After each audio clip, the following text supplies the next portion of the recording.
In 2026, India will face a political earthquake. Not an election, not a new law, but something far more fundamental. That is delimitation. A word that sounds boring until you realize it could completely reshape Indian politics, shift power from south to north, and decide who really rules India for the next 50 years. Southern leaders are calling it a Damocles sword hanging over their states.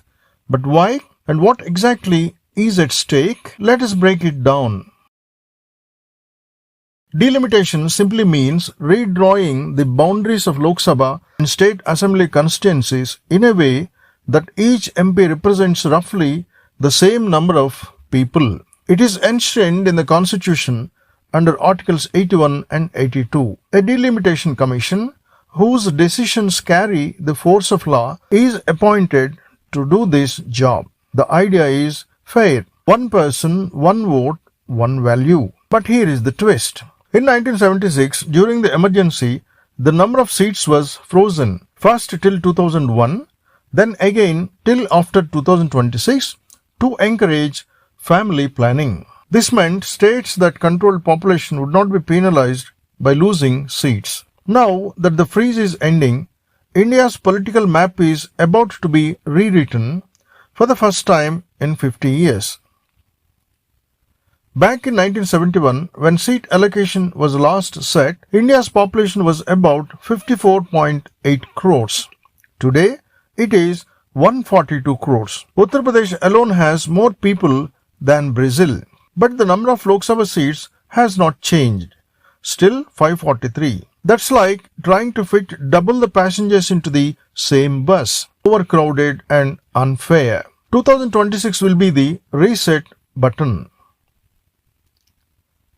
Here is where the controversy explodes. Southern states, Tamil Nadu, Kerala, Karnataka, Andhra Pradesh, Telangana, did what Delhi asked. They invested in health, education, and women's empowerment. Their fertility rates are now close to or even below replacement level. Kerala says 1.8. Tamil Nadu's population growth is among the slowest in India. Meanwhile, states like Uttar Pradesh, Bihar, Madhya Pradesh, and Rajasthan continue to grow rapidly. So, if seats are reallocated based purely on population, Uttar Pradesh could jump from 80 to over 120 seats. Bihar might rise from 40 to 70. Tamil Nadu could fall from 39 to 31.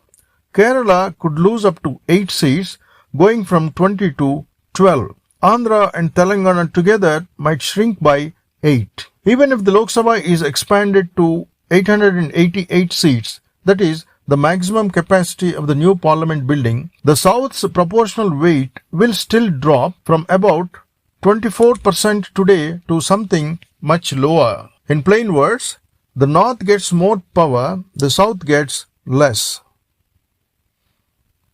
Southern leaders say this is punishment for success. Back in the 70s and 80s, Delhi said, control your population. They did. Today, Tamil Nadu, Kerala and Karnataka are economic powerhouses contributing far more to India's GDP and tax revenues than many larger northern states. And yet, because they have fewer people, they stand to lose voice in parliament. Chief Minister M.K. Stalin of Tamil Nadu calls delimitation a curse. Telangana's K.T. Ramarao calls it a disaster for the South. Kerala leaders demand transparency from Delhi. For them, this is not just about numbers. It is about fairness. It is about federalism.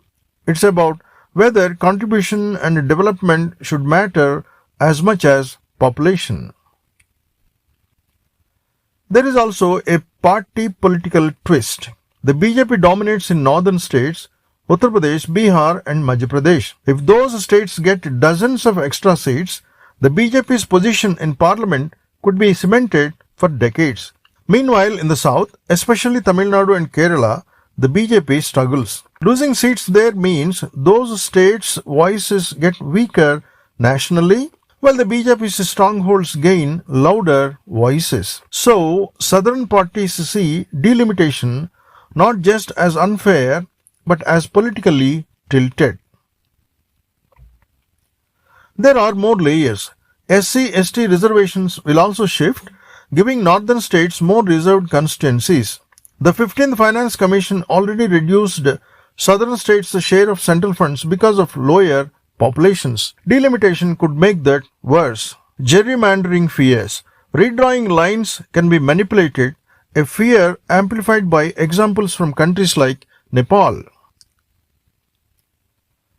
To address South India's concerns and balance democratic representation with federal harmony, several solutions have been proposed. 1. Use 1971 census data. Southern leaders led by Tamil Nadu advocate using 1971 census data for delimitation for another 30 years to reward population control efforts. This would maintain current seat allocations but contradicts Article 82's mandate for population-based adjustments. 2. Expand Lok Sabha seats. Increasing the total number of seats to 753 or 888 could prevent absolute losses for southern states while accommodating northern growth. However, this requires infrastructure and may still reduce southern states' proportional share. 3. Rajya Sabha reforms. Enhancing southern representation in the Rajya Sabha, where seats are not population-based, could counterbalance Lok Sabha disparities. Proposals include increasing Rajya Sabha seats or weighting votes to favor smaller states. 4. Fiscal incentives. Allocating more central funds to states with successful population control could compensate for reduced representation.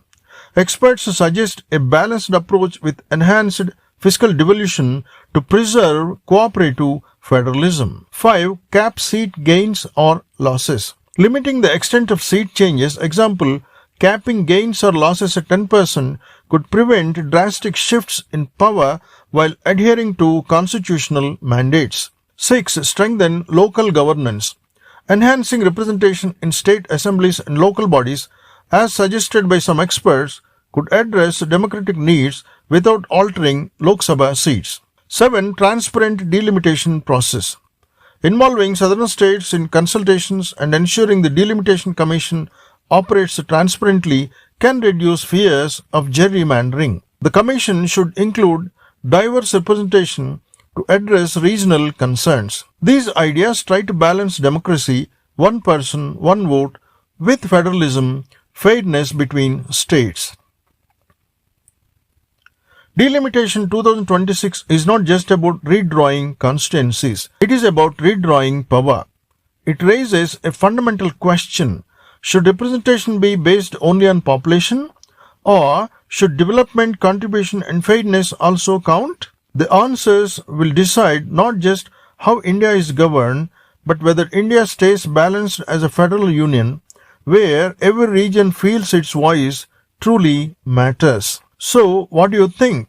Should the South lose seats for controlling its population? Or should India find a new way to balance democracy with fairness? Tell me in the comments below. I hope that I have given a clear idea on the issue of delimitation, various challenges and possible solutions. Thanks for watching and see you in the next video.